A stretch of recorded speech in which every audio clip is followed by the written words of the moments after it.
I was never the biggest fan of Poppy Playtime.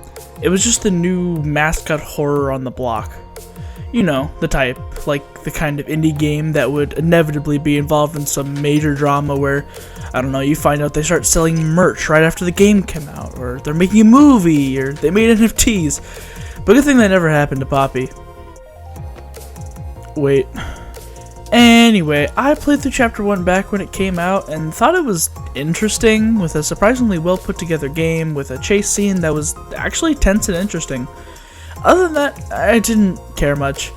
I watched people play Chapter 2 because I'm a cheap degenerate who doesn't buy games anymore, and was pretty much left with the same feeling.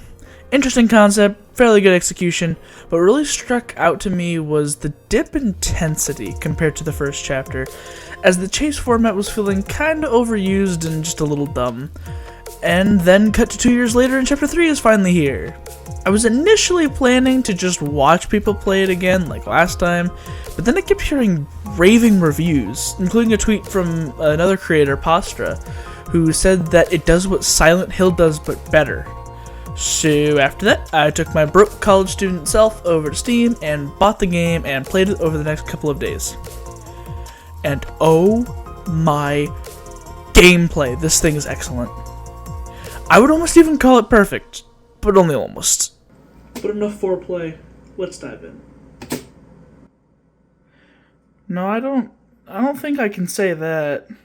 First off, let's briefly discuss the plot of the game, so spoiler warning ahead, obviously. After the previous chapter's train wreck, the big bad this time around, CatNap, throws you in a garbage compactor. Sounds about right. You make it to this orphanage in the factory that exists for whatever reason, probably some malicious child testing, your typical indie horror reasonings. You meet a kid named Ollie on a phone who helps you through all of the sub-areas of the orphanage to power the gas production because other reasons. CatNap will spew this hallucinogenic and sleeping gas, so I guess the point is you're powering it to divert all the gas away from him? Over time, you encounter new enemies such as Miss Delight, the Smiling Critters, and the psycho girl from the Ring version of Huggy. This was legit awesome and actually shook me to my core. I knew there were some people saying this new Huggy design with the blacked out eyes and massive mouth with hundreds of teeth has been overdone and kinda lame, and I do agree, but as someone who has a paralyzing fear of distorted and disturbing imagery, I love this. This right here is my favorite thing ever. In the history of forever. I think about this every day. I think about this all night long. I stay awake, not sleeping, because I'm thinking about this. Anyway, you learn from Poppy that the prototype will kill us if we try to leave. So, we need to take out CatNap, and then the prototype, so us and Kissy, because now she's here, can't escape. Oh yeah, she's there too. I sure hope nothing bad happens to her, ha ha ha ha, exposition foreshadowing. 1-2 skip a few fetch quests later, an epic boss fight with CatNap that ends in him getting a checkup from the world's worst dentist. And we head down an elevator as we hear Kissy probably not being murdered. Personally, I loved it. Obviously, I left out a lot of stuff, but my recap is objective and true, so take my word and that's all you need to know. My word is law. But yeah, it's pretty good. It continues explaining things we've already known, but not completely, and helps build intrigue as now we have an official goal in mind for the next chapter. Kill the prototype. We'd always been informed to fear him, at least, even back in Chapter 1 when all we had was a cryptic tape and a blurry image of his hand. Now we understand that he is very bad news and is controlling the big evil toys to try and get us. We also learn about the Hour of Joy, along with an honestly bone-chilling tape that shows the horror that occurred. I honestly have to cut the jokes here. It's just this horrifying clip showing the toys all at once turning and murdering every single employee in the factory. You watch as it all unfolds, skipping frames with no audio, as all you can do is watch in terror as all of your coworkers are brutally ripped apart, even those that weren't even associated with the child testing and people reincarnating. The gameplay, though, by far has to be the best part of the whole chapter. I've always loved the grab pack hands as a mechanic because they felt so cartoony and goofy, only to have them become actually integral factors to saving your life from the plastic monstrosities.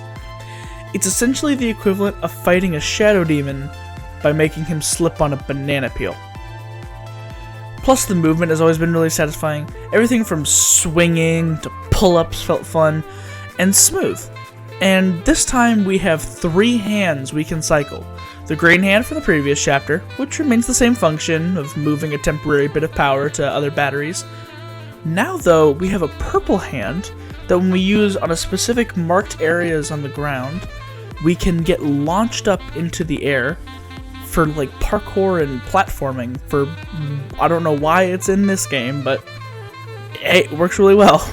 We also receive a red flare gun hand to light up dark spaces and keep these new mini monsters away, the smiling critters, who are just little gremlins that will just spew their way out of little cracks in the walls, and they are very, very, very, very, very unfriendly, and I hate them. But what makes the hands all work together in harmony and shows their use and effectiveness is in the final boss fight. And it feels weird to talk about this fight so early, so I'm just gonna act like a teacher, slow with their lessons, and shove a whole mess of info down your throat at the end of the semester.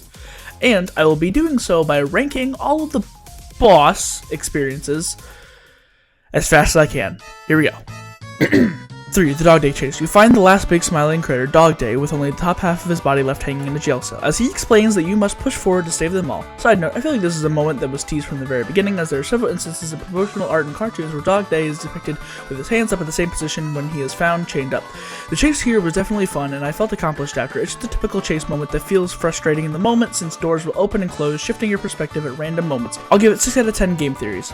Number 2, Mr. Light Sequence. Listen, I love a good challenge, and this part definitely foots the bill. Mr. Light acts as your typical insert indie horror weeping angel example here. Her design is genuinely horrifying with human teeth poking out, and as I know Astral Smith mentioned this too, but the fact that her weapon is a mace made of pencils glued together is actually genius. She stalks you through a majority of the schoolhouse where you have to keep an eye on her, whilst solving intense power puzzles in extremely narrowing corridors. Overall scare factor was off the charts, and it proved to be very difficult in some parts. I give it a solid 8 out of 10 NFT controversies. And finally, the CatNap boss battle is easy the best section of horror. The entire chapter he's built up to be this ultimate threat, and you are told early on that he won't attack you right away despite wanting to feed you to the little gremlins. He prefers to stalk his prey first, so you'll occasionally spot him peeking around a corner or leaving scratch notes for you around the buildings. All of this ends in one final encounter where you end up in a safe room with 4 main doorways. The entire area is full of William Afton's groggy gas, and it makes CatNap look like an edgy furry OC. Your goal is to use your green and purple hand to power steam walls at each entrance, stop him from getting in. At the same time, you're putting batteries in the central control panel when prompted. You have to survive this onslaught for 3 minutes, and then a massive green power supply is activated. Right as you grab the charge, the boy shows up, and you gotta end this whole man's career. The moron even tries to spew more gas to escape his fate, but the skinny idiot just turns himself into a living gas bomb. After he's extinguished, the prototype hand comes out, and bada bing bada boom, sniped. Other than the slight confusion as to what is asked of you, like every college assignment so far, excellent example of my fixation on boss fights that aren't really boss fights. 9 out of 10 edging jokes. Real quick tangent on that boss fight comment I mentioned. I essentially just mean like final boss battles that aren't just big bad guy has health bar, make bar go 0, win woman, usually. These can be fine. They're just boring.